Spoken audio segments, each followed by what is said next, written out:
Bleav in Everything Auburn is brought to you by a fantastic sponsor. And if you need an example, look no further than my co-host, Jay Cam, who is rocking one of the awesome Melon hats. We've been telling you guys about it for a few weeks, but Melon hats are our favorite and the best hats on the market, not just because they look fantastic, as you can tell, but it's really about the quality, the durability, and the antimicrobial properties that they're made out of that help them keep their shape, avoid sweat stains, smell.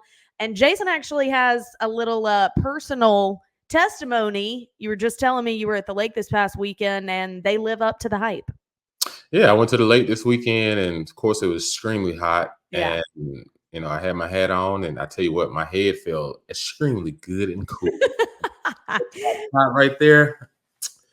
Feel really cool. That's what you need in a hat. They also have a variation of shapes and sizes. They have a fit finder on their website, so you can go on, figure out what kind of size and shape front of the hat is going to look best for your face shape and for your head size. Like, they've thought of everything. If you already love Melon, and if you've never used them yet, now is the time to give it a try or to up your collection, because we have a promo code and they don't always give them out and it is not going to work for long. But you can use code Auburn when you go to Melon's website, and that is spelled MELIN. Code Auburn is going to get you 30% off. You're supporting our show and you're doing yourself a favor, getting a fantastic hat, perfect for the summertime.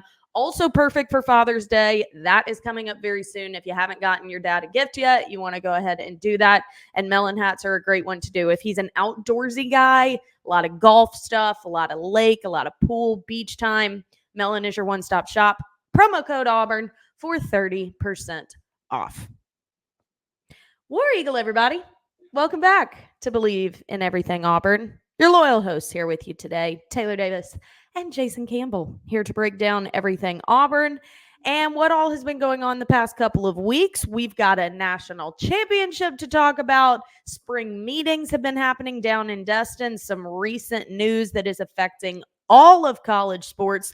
We're going to catch you up on all of it. But as always, our show is also brought to you by Bet Online, your number one source for all summer sports this season: MLB, golf, NBA, NHL playoff stats, all of the latest news and scores available to follow for your favorite teams. You can get the latest odds and lines, including the latest team matchups, player props, and odds on just about every sport out there. So head to the website today or use your mobile device to get in on the action. Bet Online, where the game starts. My man, J Cam, what's up? How's summer treating you? I know it's technically still spring, but it's summer in the South. Well, after Memorial Day, everyone usually gets in the pool Memorial Day weekend. 100%. That's kind of the opening day of a pool weekend. So to me, summer starts then because the grill gets going. You're celebrating all the veterans that have fought and lost lives for us to have, freedom and be able to enjoy, equal opportunities every day and everything. But I tell you what, you think you know people, right? So Taylor had this Nash hat on. I was just like, you're not from Nashville. Like, you just moved to Nashville. I was just like, so you're rocking this Nashville hat today. I'm just like, you from Birmingham? She said, nope, I'm not from Birmingham. Literally not. Never lived. No, he said, oh, you just left Birmingham in the dust. Like, I was like, hold on. Hold on. Yeah, never resided in Birmingham in my entire life. And then you find out that big time people come from a lot of small places. And, I come from a population of probably, more than 2,000 people from Taylorsville. She probably came from, where is it, Deatsville or Daysville? Deatsville. You got it. Yeah, Deatsville, population of 1,700 according to census. Yep. And look at her. Now she's big time ESPN reporter and sideline reporter and podcast host and taking trips all across the country, So, hey, so for all you listeners, you too, though. Look at all you accomplished from your small town. Yeah, I ended up being in the nation's capital. Without it, nation's capital, all the way out to the West Coast, Napa Valley. So, hey, that's why I tell people, man, never give up on your dreams, man. Totally. Big places, you don't have to grow up in a big place to reach big places. So, yeah. My graduation class probably was in the 90s. Yeah. My wife's graduation class was around 30. Yep, mine was in the 20s. In the 20s. Yours was like going to class on a regular day. You sitting there like, hey, that's my senior class. Hey, everybody, let's do we were all pretty much in the same class. You just say, hey, let's do a head count. Everybody's here. Yeah. No, I was telling Jason, like, these graduating classes that are sitting there at the ceremony and not knowing some of the people on the stage, like, I've never seen this person in my life.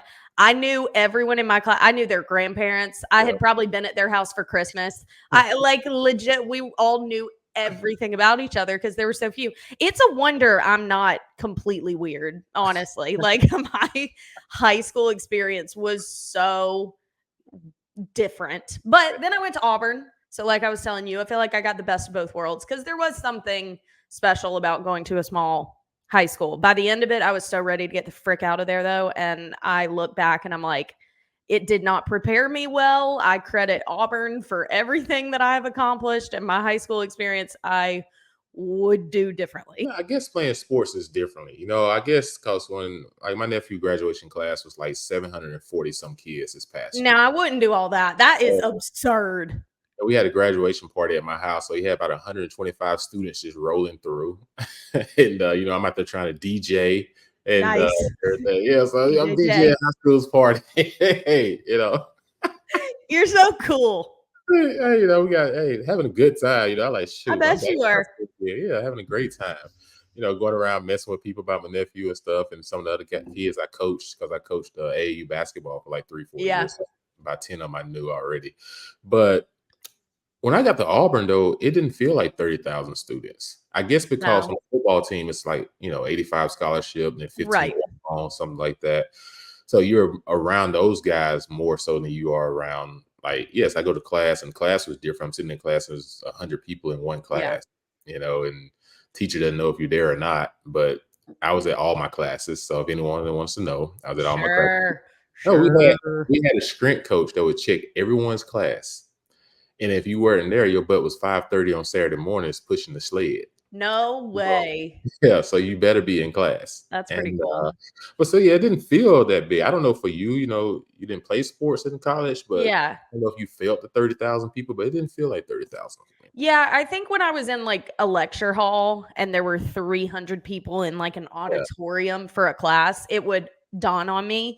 But Auburn does a really good job of keeping that small town feel, and it's very home. I love that you can't drive on campus. Everyone's walking. So it didn't feel, I get your point, the bigness that it really was. But then like in a football Saturday, and I would look around the student section and be like, we all live here. Like, it's crazy. So it was both, but we've got quite a bit to talk about.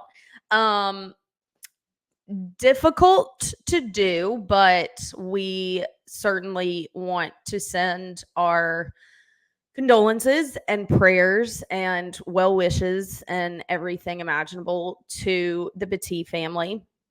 A true tragedy and just unthinkable pain that his family must have been going through. If you're not aware, which I'm sure everyone is, running back Brian Battie and his brother were out in Sarasota last week and unfortunately were victims of a shooting that took place. His brother, Tommie, passed away. He was 24 years old, and Brian was taken to a hospital and immediately was in ICU after suffering a shot to the head.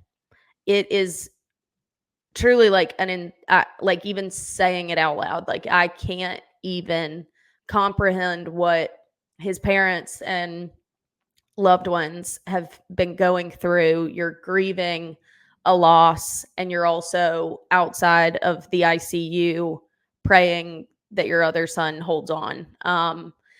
Court documents do state a prognosis of permanent paralysis for Brian. It is one of those things where you're grateful that his life is still intact, but the reality that it will never be the same, and his quality of life is likely to be radically different, along with the loss of his brother Tommie. So it is an I have no words for how terrible this all is. And in a matter of seconds, everything changed for that family. And that is the reality of life. And you and I say all the time, you are never guaranteed another moment. You are never guaranteed another day. And we all have to do the best with the time that we're given. But I am just, the Battie family has been so heavy on my heart and on my mind. And I know that the Auburn family is loyal through and through, but that family needs strength and peace and comfort right now. And as Brian continues to fight his way back to whatever life awaits him, I just think in whatever ways everyone can rally around that family, we should. Yeah, that was definitely tough. I woke up the next morning and I received a bunch of text messages and saw some missed calls from people at the facility saying what had happened. I tell these guys all the time that not everyone's happy for you guys. That you're in a position that you're in. I say every day, I was just like, guys, when you go home, it's good to be around your family, be around your friends, but if you don't have to be hanging out at night, in certain areas Right. where it's not like other college kids or, people that you really know, where where it's open doors to everybody. And, you just never know what an altercation, may stem and may get to, and you just never know if someone's trying to pick an altercation with Yeah. so you just don't know, and everything. And plus, things just seems to escalate so fast nowadays. Back in the day, people would fight. You have a chance to apologize and Yeah. make up and be cool again. And walk away. Right. And walk away. Nowadays, people's first reaction is to shoot. And when you do that, there's no opportunity to apologize. There's no opportunity to ask for forgiveness. There's no opportunity to Undo live it. another day and undo something that you have ended someone's life, and then your life is pretty much done too. Yep. You're pretty much done. And I don't know what's going on right now. I know back in the day, people talk about gun violence, but it seems like it's just getting worse Yeah. day by day. Uh, when it seems like no one wants to do anything that they can bounce back from now. It's Yep. almost like everyone wants to do anything. I'm trying to counsel you, or I'm trying to take you out. And I'm just like, man, like where have we gotten to as a society and as people and everything? Here's a mom and dad that's lost a son. I think they're 3 years apart. Lost a son, and then now you have another son that's in the ICU and has had multiple surgeries and just trying to just have life at this point. And then you hear the news about the permanent paralysis, and you start to think like, man, just a month ago, this kid was running at Auburn, training, getting ready for a football season, and then all of a sudden they get their small break to go home and to come back and get ready for the 2024 season, and all of a sudden things done changed drastically, Oh yeah. and everything. And so, condolences to his family, and continue to keep the prayers up for Brian. Yeah. Continue to work towards a long road ahead, but just continue to keep praying for him. And then the other thing too, just we have to be so careful, even in sports. So, not everyone has thick skin. You talk about the professional golfer Grayson, Oh, 30 years old, withdrew from a tournament and committed suicide. It's just, so we have to be careful about the amounts of pressure that we put on people, or yeah. how we talk about certain things. You never know how someone's going through something or affected, outside the sport, Right. and everything. So, condolences to his family as well and Oh my everything. God. Yeah. But so, yeah, so, it's tough time for the Auburn family, Yeah. tough for the golf world, and That everything. was That was such just a so, shock. yeah, devastating. Yeah. It's also just a very obvious reminder that someone's circumstances don't tell the full story. Because you look at a guy like that, he's got everything. He's at the top of his game, a job that millions of guys want. He's successful, financially stable, has a wife. Like on paper, this guy has it all All right.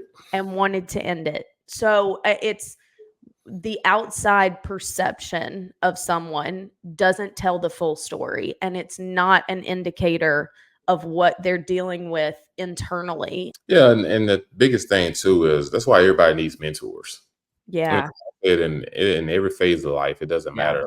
You know, I have to have someone that I can call and talk to, right? You know, like you have to have someone you can call and talk to. Like everyone needs someone that they can talk to. That one is going to be honest, you know, and then Yeah. two, you know, try to really help steward them in the right direction and not always be in agreement. You know, someone that kind of challenges you as a person to grow, and someone that you can kind of vent to. You know, I always tell people, man, people are so afraid of, you know, saying, oh, you know, I have to go to therapy. If you have to go to therapy, go to therapy. There's Love nothing. therapy. No, it's a way of you growing as a person, Yeah. and it's a way of you not bottling everything in, Right. and then all of a sudden it just explodes one day, and everybody be like, "Dude, what happened? Like, I didn't. You see that? I didn't." Yeah. Because no, everything was so bottled up from just years of just stuff just craving in. Yeah. So you know, if you're out there and everything, you're going through something mentally, emotionally, you know, try to find a life coach, you know, Yeah. try to find, you know, therapy. You know, therapy is nothing wrong with it. If anybody tell you there's something wrong with it, that's just an immature statement, you know. 100%. So be open-minded to it. And you know, we've all had it. I've gone through it, wife has gone Yeah. Oh, everybody, yeah. you know, so don't be ashamed of having someone that you have to talk to in order to help you out, or release some things that you have inside. 1000%. I couldn't agree more. And there is nothing embarrassing about that. I always equate it to the same way that we all go to a gym to work on our physical strength. Therapy is like emotionally working out. And that, like, you need to do it to maintain, to get stronger, to learn good tools that you're going to utilize down the road. Like, huge supporter. So I'm glad we touched on that. Also, if you are curious, there is a GoFundMe for the Battie family right now. Obviously, these hospital bills and everything, all the treatment, all the surgeries, everything for Brian is certainly adding up, along with, I mean, funeral planning for their other son. Like, I literally can't even fathom all of this. But there is a GoFundMe out there, and it is through a verified source. So if you are curious of ways to help, you can search for the Battie Family Fund on GoFundMe and support that way. Okay. Difficult to segue out of that, but we will continue on with the show. And in much happier news, Auburn brought home a national championship, and you love to be able to say that. A huge congratulations to the men's golf team that brought home the program's first ever national title, defeating the 6th ranked Florida State team. Super exciting. This was a stacked team across the board, and guys that certainly cemented their names in Auburn history. But as a guy who loves golf, like I know you do, Jay, and loves Auburn, how cool was it to hear this news? Oh, it's great. You know, Coach Nick Clinner has done a really established, a great program at Auburn for many years. He's kind of like, you know, a lot of people don't know this, but, you know, he's like one of the top golf coaches in all of golf in college. Really? Yes. And, you know, he's had Auburn ranked highly for the last 4 or 5 years. Yeah. This year, you know, to finish it off, beating a Florida State team that had the number one golfer in college sports, John Marshall Butler, you know, who's Auburn's anchor guy. You Hmm. know, coach has trusted him all year. Yeah. Got to finish off matches, and you know he went up against the highly touted, you know, Florida State guy as a sophomore, and he was able to beat him and clinch this thing for the Auburn golf team. So what a great accomplishment to be considered the first. Think about how many years Auburn has been established, and to be the first golf national champion, you know, is something to really stand on and be proud Yeah. of. And I think, you know, this year's golf tournament, when I go down there, it's going to be packed. It's I would always. imagine. And I talked to some of the guys when we was playing the golf tournament and everything, and like they're a lot of fun to play golf with I'm outside. sure. And these guys not that big, and they're standing beside me and they're striking the ball. I'm just Dang it. yeah. So I'm stepping up to the tee like I'm 6'5". This guy's fixing me the well it. I'm trying to knock the dust off the ball. And that thing. Sometimes it's gonna end up straight down the fairway, and sometimes it's gonna end over in Lake Martin or Literally. 5 somewhere, but it's gonna it's gonna be swung. It's gonna be You're gonna make contact. right. So, but congrats to the team and Coach Nick for a great accomplishment. That is so cool. I wish that school was still in so that they could have gotten the proper return back to campus and maybe a party ceremony type They thing. go to But football games. All of them do. what? They go to the football games. So Yeah, they'll be recognized. I just mean coming back with the trophy, the whole thing. But everybody's off campus right now. But huge. Auburn now. How many college kids stay back in Auburn? You would be amazed. Really? Was in Auburn during the summer. Well, there's so much off-campus housing now, like all the new freaking apartments. So it's not like it when we were playing. It was a ghost town, and the only people who was there were retirement people. Like changed now. It's so true. Yeah, it's actually people your age, my age, have moved down to Auburn. So even when I go in the summertime, it's hard to get a reservation at a restaurant.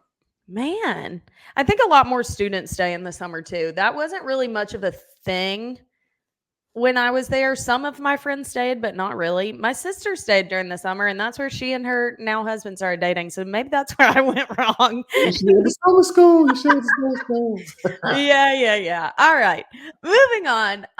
There is a new variation of the same topic that we talk about all the time with college sports, but news did come out after the settlement of the House versus NCAA that was approved by power conferences last week, allowing schools to directly pay student athletes. It will change the structure of how each university operates its NIL and collective. And basically, it will now come from a revenue share that can be on the books of the university's athletic department budget. And this will also open doors to a lot of other conversations that we'll get to. But as someone who is very involved in Auburn's NIL collective, give me kind of your take on what this changes as far as NIL payment. How does that look different now? What's going to happen now is when you get into revenue sharing, which is for all athletes and especially women's sports should be excited about this, because most all athletes and their will be paid equally. So, what happens is like your softball girls team, it doesn't matter if you're a men's football team, or men's basketball team, or women's basketball team, the school will pay you a certain amount every year. Yeah. And then, so what happens is because of its revenue sharing, there won't be a lot of the large contracts that some of these guys are getting from the school. So a school would pretty much a base of what they're going to pay each student athlete. Okay. Now, what happens after that is, will NIL still exist in another year and a half? Still to be determined. Okay. I think highly there's a chance that it will, just based off the fact that, okay, if you have revenue sharing throughout the school for all sports and all student athletes, what either they're going to say no more collectives and this is the way we're moving forward, period, and that's just going to be it, or they're going to say you still have collectives that can be involved in giving the kids extra money outside of the revenue sharing. Because is this revenue model going to say that all universities have the same amount to distribute? That's going to be a good question, because I can't imagine that, someone, of the group of fives being paid the same as the power fives, No, definitely not. Yeah, because of the TV contracts that the power fives have, the attendance, you're talking about 80, 90,000 people at every home game, so they generate more revenue. So that has yet to be determined. I've heard numbers out there like, hey, 20 million per school. You break that all up between all the student athletes, what that number could look like. So, but I just can't imagine. But if so, great for college, if group of five, but I just don't see that. I think at some point, it's still going to be, it's just like no different than scholarship money, right? So if you go Yeah. to the SEC and, for example, you go to the SEC and you play football in the SEC on campus, if you're a freshman, you get about, $2,000 a month. So what happens is that 1,000 that usually pays for your room and board, then the other 1,000 is usually paid to you in some form of paycheck. Okay. If you're off campus, it's usually about 2,600. So what happens, you get paid about 2,000 of it through scholarship money, then you get paid another 500 something during halfway through in the month for some lawsuit that was won years ago. So they're getting almost $2,600, and that's tax-free money. So, so that's why I tell these guys and young ladies all the time.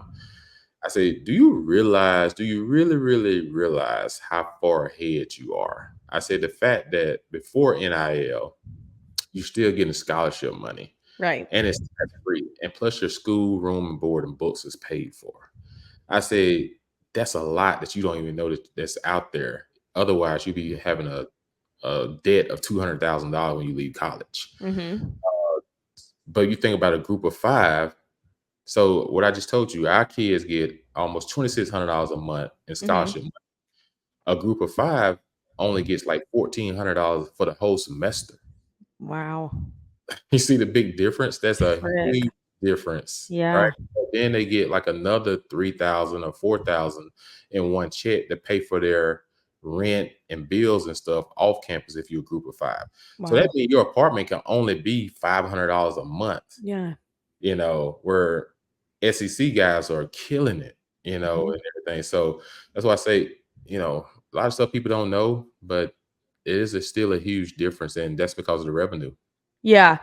And I think, it won't surprise anyone if and when the Power Five or college football in general breaks off and is governed by a separate body, because we're getting into stuff right now that is apples and oranges, paying a starting quarterback in the Power Five versus a women's lacrosse player. And that's no shade. That's just the reality. Like, revenue sport versus non-revenue sport. I know several Olympic sports on the campuses of these universities that cost money. They're not making any money. So I don't know how it's all going to be under this same structure for very long, and the NCAA's involvement. I mean, this is another lawsuit on a list that have already come into play, and there's more on the horizon. Like, this is not a fix it, settlement, but what it is helping alleviate in some capacities, what coaches, fans, staff, players, you name it, have not liked about NIL is that it's not truly NIL. It's pay for play. And it's been done through boosters that are probably getting into a little competition of their own. The Texas A&M AD saying, like, it's well known that we have enough money to fix our problems. Like, there's, those situations and big boosters at a lot of schools that end up holding a lot of power that arguably maybe they shouldn't. And so if we're getting into a situation of monetizing the actual value of your NIL, are your jersey sales and your t-shirt sales bringing money to the university, or are external businesses profiting off your name, image, and likeness? Can you do a brand deal on social media that could seriously bring in 5 figures if you've got a big name? 1,000%. If we're just having these boosters try and show off the amount of money and pay for play to then pit schools against each other for athletes, that's not what any of this was supposed to be. So I think by generating and allowing this kind of revenue sharing model, it's almost like a base salary. These universities can be involved in these money talks. It allows coaches to kind of be more in the know of what they're dealing with and how to build a roster. Truth be told, that has an impact on it. By saying, okay, hey, here's what we're going to offer you to start it out.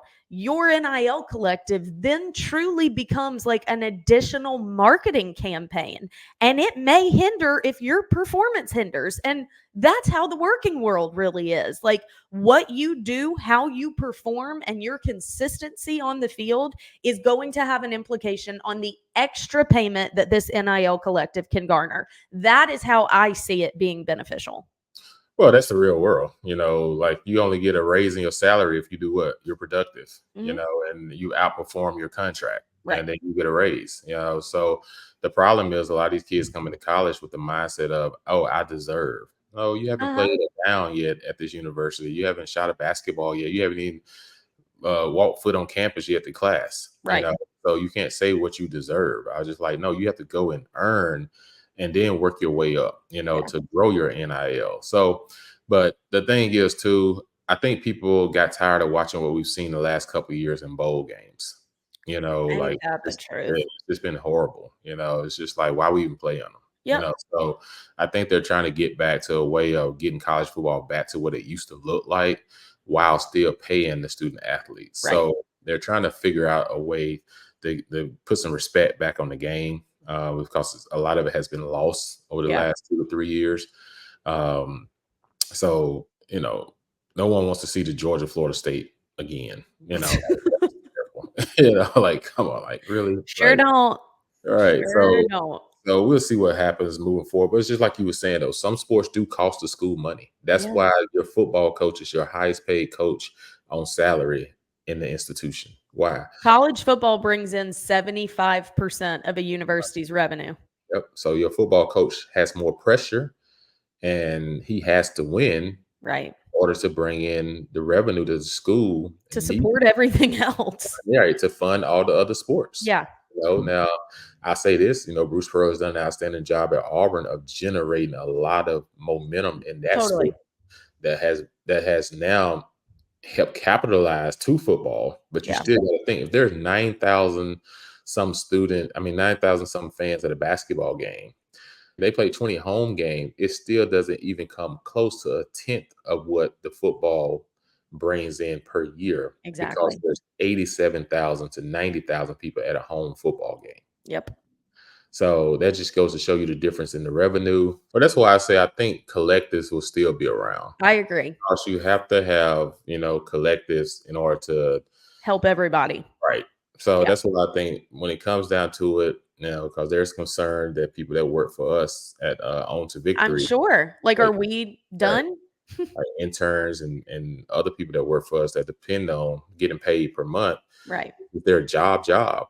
And they want to know, like, hey, how does this affect us? And, we have to tell them, like, hey, as of right now, we're operating as normal. Yeah. At least for the next year to 2 years before, all this stuff goes through court cases and we really figure out where we're at. I say, but I don't see us not having collectives. Here's what's also going to happen. If this becomes a model of university distribution of funds that is like public knowledge, it's on the books, maybe we get to a place where every university is given the same amount to work with, yada, yada. You're going to have these boosters revert back to what they used to be doing and handing envelopes under the table. They're not going to stop paying these players. So to maintain the NIL collectives so that you almost have like a marketing agency and it is running through a body that is regulating this stuff, making sure it's done in an effective manner so we don't go back to the stuff that was all of this has been happening in the shadows for years. It's just now being brought to light. But I do think that if you take away the NIL collective completely and you try and say that monetizing the value of NIL is solely being done through the athletic department and it's the same pot for everybody, these big time boosters are going right back to what they were doing. Right. And you look at the A&M story is, buying players, for the AD to make that comment. I'm like, okay, you can buy players all you want, but you can't buy heart, No. And it's not going to guarantee success on the field because they've been paying out the wazoo and hadn't won crap. And say Jimbo, they getting 70 million sitting at home flicking the TV. Laughing. So just there out on the lake somewhere, like just enjoying the breeze right now. 100%. Also an interesting point that Hugh Freeze has been very vocal about. The SEC spring meetings have been down in Destin this past week. He touched on it again, but he's spoken about it publicly before, is implementing contracts for these players. Like, if we're paying them, there needs to be a contractual obligation. You want to sign a 1-year deal here, you want to sign a 2-year deal here, so I have a better understanding of how long I should invest in you, how much I should build around you. Because if you're just looking to bounce around, TJ Finley, I'm not going to put a lot of stock in you, and I'm not going to work on getting players who fit your skill set when you're out the door in 8 months. So there's that element of it, kind of the time component, which would certainly help head coaches, but also an obligation of payment, almost a reimbursement for the university. If we agree to this amount of payment up front, and you're getting this from a budget that we have to allocate to other athletes that intend to stay here for 4 to 5 years, and you choose to bow out early, we got to get some of that money back. Like, there are elements of the commitment factor of money that is not being reciprocated. The university and the NIL collectives and the boosters are having to give everything, literally everything, to these kids, and very little is having to be returned. That is backwards. Yeah, that's 100% correct. It's 100% a fact. But, if I'm going to be demanding more, then if I'm not going to live up to my obligations and stay committed to your program, then I should have to. I don't get all of that. Right. So, that's just like in the NFL. You do an NFL contract. If you try to leave that contract early, they're going to have to cut you, and then you got to pay some of that money back. Yeah. If you're trying to get out of it. So same with coaches. Same with coaches. So I just think that, if we're going to get into this world of contracts, then I like the 2-year contracts, because I don't like the 1-year deals in college, because it's a short period of time. It's 4 years. The first year, I don't want the pressure of a kid trying to feel like, oh, I got to get out here and play if he's not ready. He needs to be able to redshirt if he's not ready, so that he can be ready the next year. Yeah. And not lose his confidence, and all of a sudden there's a star athlete we just wasted. So I like the 2-year deal, where first year it's a learning year, and then that next year, now you're into your contract for real, and then that determines on what your next contract looks like for the next year or two. Yeah. Then after that, maybe you do a year contract, or you do a 2-year contract. It's an option where you have an option to do a 1-year contract after 2 years, or you have an option to do a 2-year contract after 2 years. Yeah. Some guys may leave after their junior year. You never know. So I do agree with all of that. And I do think that there needs, because how can I build a football team if I don't know who's on the team?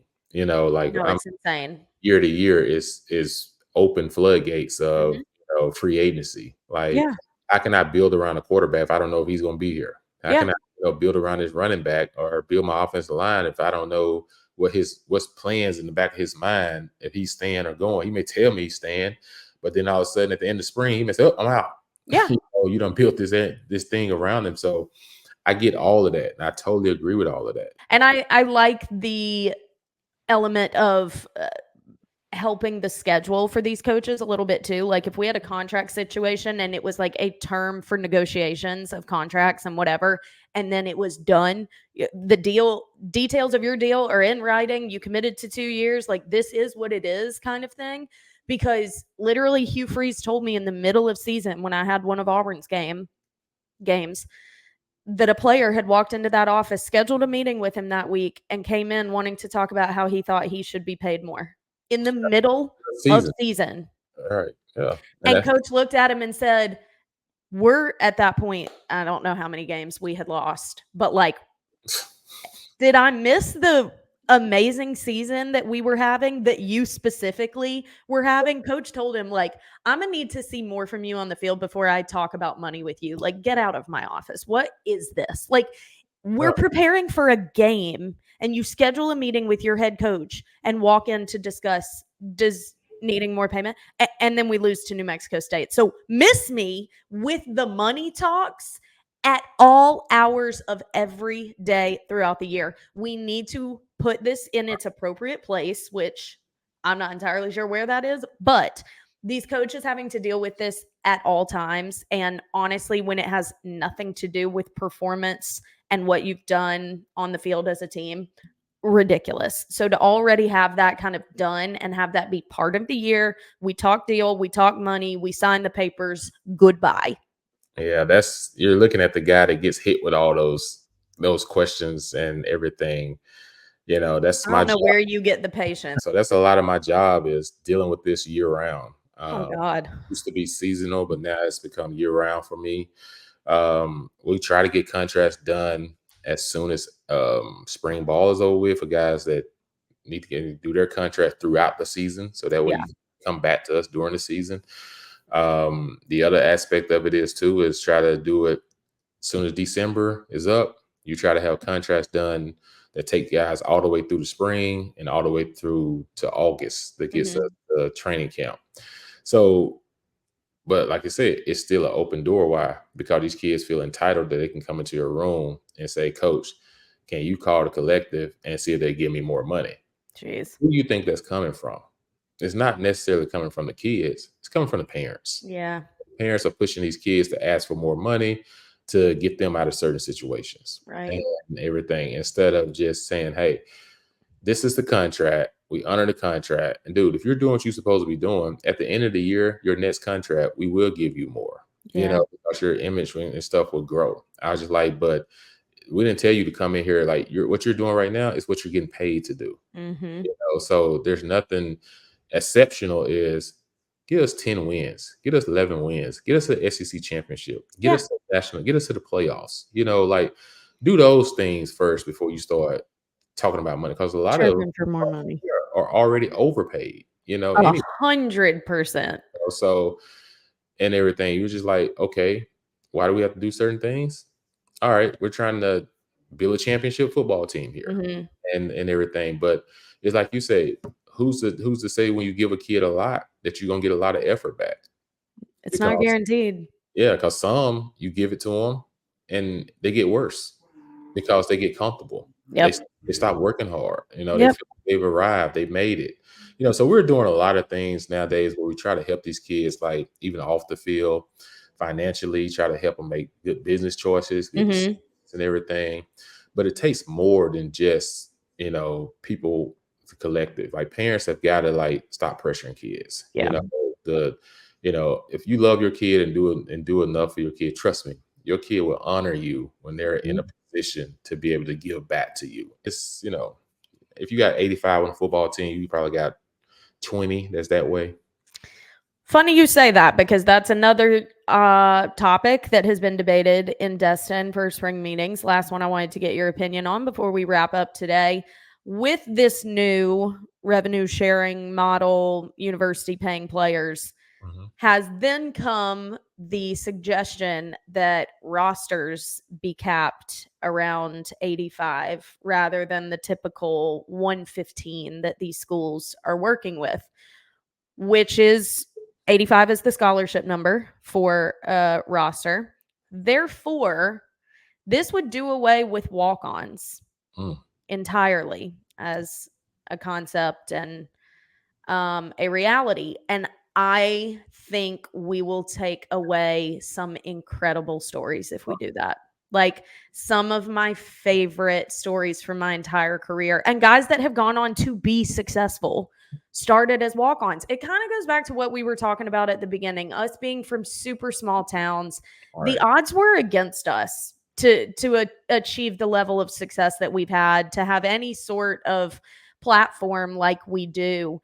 But I'm so grateful for my story, and I know you are too. And I'm so grateful for how I grew up and the way in which it all happened for me. And we are going to take away some of that. And college football is the only place that it can exist. Like even undrafted guys, like they still balled out in college. So like the unsung hero, the guy that just didn't come into his own, didn't get into his physical best until college, and then found his love for the game and ended up being a success. Like we're going to eliminate those from the game entirely because of money. I will be devastated if that happens. And most coaches are like, please don't do this. Right. Yeah, that just put us in the NFL territory. Yeah, that's all they just That's all did. we're doing. It's a 53-man roster. in the NFL, and then Yep. there's about 10 guys that's on practice squad, and they get paid pretty good now. Back in the day, it used to be 70,000. Now I think they made like 200 some thousand if you're on practice squad. So so it's definitely like a job for them to even to For make the sure. practice squad. So, but out of that practice squad, you got to beat out 30 other guys. Think about it. You go into training camp, it's 95 to 100 guys. And Yeah. you're cut down to It's a tough 53. cut. And then makes the practice squad. So if a guy gets hurt, then he moves up into the active roster. So it's still a win just to beat out some other guys to make the practice squad 100%. and everything. So now you're talking about when you get to college, okay, how many great stories have we heard about walk-ons coming on? And So good. I played with some when I came through there that came in as walk-ons and ended up being 3-year starters and played in football, National Football League, 7-8 years. Yep. So you're going to eliminate some great like stories. And why? Because of money. Yep. So that's why I say I think the collective still stays around, because okay, if you eliminate walk-ons, then that's going to eliminate some great kickers.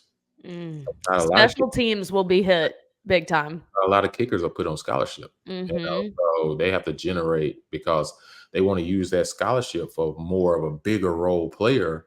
And then you have to fund that kid maybe through an NIL to help that kid to pay for school, because you can't put them on scholarship. Right. So what happens if that happens? Now, it's just, I don't know what world we're getting to when it comes to eliminating walk-ons. Maybe I understand put a limit on. I thought it was already a limit, but put a limit on it, and maybe you can only have 7 to 9 walk-ons outside of your 85-man scholarship roster. But here's also a point of it, and Hugh Freeze pointed it out this week. Like, those guys are really important for practice. Kind of like the practice team in the NFL. Like, these SEC teams, practices are physical as hell. So, like, if all you have are your 85 scholarship players and you're practicing to the same level, injuries are going to happen. They're inevitable in this game. And you're just going to shorthand everybody because we're going to cap for money purposes. I hate everything about that. Think about basketball. It's even worse. They're going to have three people. All right. So now you got your starters going against your starters in practice, and the opportunity for injury goes up. Exactly. Or your level of practice goes down, and that doesn't help the product. All right. So we'll find out. This has been a great episode today, though. I think we really talked a lot of details that people want to know, they want to hear. We are getting scary close. I mean, the fact that May is like over, May flew by, so that's crazy. But we will certainly keep you updated on everything going on in and around Auburn athletics, college athletics, as we get closer to football season. I will not be able to do an episode next week. I haven't told you this. I leave on Monday. I'm headed to Oklahoma City for the Women's College World Series. I'll be covering the championship series, which I'm super excited about. So I will be in OKC next week. That is the last work assignment of the year. You just came off vacation, and now you get to go to Oklahoma City and watch the women's softball. That ain't a vacation. I'm working. That fast pitch, man. Woo. It's crazy. It's crazy to watch. But yeah, so I'll be covering the championship series, last work gig of the year for me. So it'll be a lot of fun. I'm unfortunately not going to Omaha this year, which is unfortunate, but I've worked too much this year. So they told me that I needed to take a break, which I don't love doing, but I will, I guess, book another trip. So that's, and if anyone was wondering, I didn't meet my soulmate in the Bahamas. We're still looking. But fear not, I'm going to Italy in July. So let's just, it's going to happen then, we meet somebody with a glass of wine in Italy with some having pasta on the Amalfi Coast. Yeah, maybe I ride off on a moped, Yeah. What part of Italy y'all going to? I'm going to Positano and Rome. Nice. I'll be there for like 10 days. I'm so excited. Bucket list item for sure. How long was the flight? The flight, we connect in New York. So we'll go up to New York, and then from there over is like 8.5. Gotcha. But I sprung for the lay flat seat. I'm in first class, so I'll just sleep. Hey, boy, when people start making that big money, they start making that big money. Like, good, great, boy, I tell you. They make that big money. You can just see it. Man. Like I said, a Right. bucket list item that I'm checking off, and I'm doing it up. So anyway, yeah, so no episode next week. There was a lot of meat to this episode, so it'll hold everybody over for the next couple of weeks, and then we'll be back and recap whatever has gone on for a couple of weeks, and we will get some more guests. I'm putting it out there to hold us accountable, and maybe to hold him accountable. We will have Coach Freeze on here before summer is up. Before season starts. Before fall camp starts, because then he's going to be MIA. We will get him on here soon. We have both been told that he is in full agreement to do it. It's just a matter of scheduling. So keep it locked. We'll have a lot more exciting stuff to come this summer, but that is going to do it for us for the next couple of weeks. So thank you so much for listening, everyone. As always, don't forget about the Melon hat promo codes. I don't know how much longer it's going to be valid. So code Auburn at Melon, MELIN.com for 30% off your fantastic hats that Jay's rocking today. Everyone have a great week. Happy summer. We'll talk in a couple weeks. War Eagle. War Eagle. Congrats, golf team. 4. Right? Yeah, exactly.